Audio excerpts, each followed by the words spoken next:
নমস্কার, সুকন্যাস কিচেনে তোমাদের সবাইকে স্বাগত। আমি তোমাদের জন্য যে বিগিনার্স এর সিরিজটা স্টার্ট করেছি সেই সিরিজের আর একটা রান্না নিয়ে এসেছি। আজকে আমি বানাবো ফুলকপির তরকারি। তো চলো কিভাবে বানাই সেটা একবার দেখে নাও। এসো তাহলে এই ফুলকপি আলুর তরকারি বানাতে আমাদের কি কি ইনগ্রেডিয়েন্টস লাগে আর আমরা কিভাবে বানাই সেটা একবার দেখে নাও। কপি চচ্চড়ি বানানোর জন্য কড়াতে কিছুটা আমি সর্ষের তেল দিয়ে দিয়েছি। এবারে এর ভেতরে আমি কপিগুলো দিয়ে ভেজে নেব।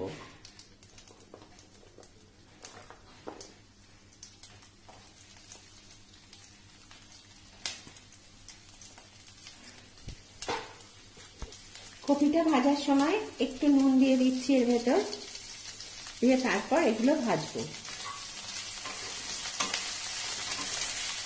কপিগুলো আমার ভাজা হয়েছে, এবারে এর ভেতরে আরেকটু তেল দিলাম, দিয়ে আলুগুলো দিয়ে দিচ্ছি।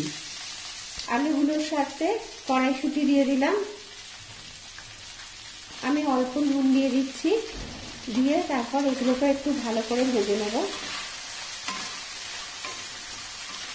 তোমাদের যদি আমার এই কপির তরকারি রেসিপি ভালো লাগে তো লাইক করবে, শেয়ার করবে, কমেন্ট করবে আর আমার চ্যানেলকে সাবস্ক্রাইব করবে। সাবস্ক্রাইব করার পর যে ছোট্ট বেল আইকনটা আছে ওটা ক্লিক করে দেবে, তাহলে যে কোনো রান্নায় দিই না কেন সবার আগে তোমার কাছে চলে যাবে। এবারে এর ভেতরে আমি টমেটো কুচিগুলো দিয়ে দিচ্ছি। দুটো কাঁচা লঙ্কাকে আমি ফাটিয়ে দিয়ে দিলাম, আর যাতে টমেটোটা একটু তাড়াতাড়ি গলে যায় সেই জন্য টমেটোটাতেও আমি অল্প করে নুন দিচ্ছি।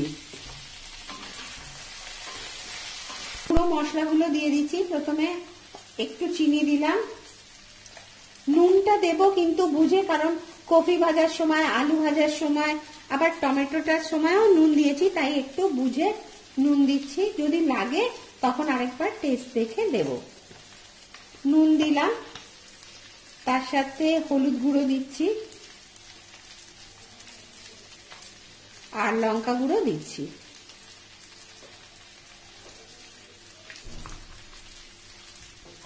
এর ভেতরে এবার কাশ্মীরি লঙ্কা গুঁড়ো দিয়ে দিচ্ছি, দিয়ে এটাকে খুব ভালো করে কষবো।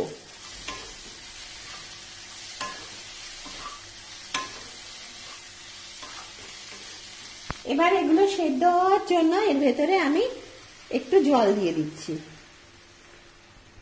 সেদ্ধ হওয়ার জন্য আমি ঢাকা দিয়ে দিলাম।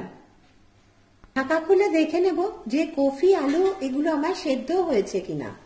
দেখো কফি আলু সব সেদ্ধ হয়ে গেছে, একটু জল আছে, সেই জলটাকে আমি শুকিয়ে নেব, নামিয়ে ফেলবো। তার আগে ওপর থেকে একটু ভাজা মশলা ছড়িয়ে দিচ্ছি। ভাজা মশলা বলতে আমি কিভাবে বানিয়েছি তোমায় সেটা বলছি।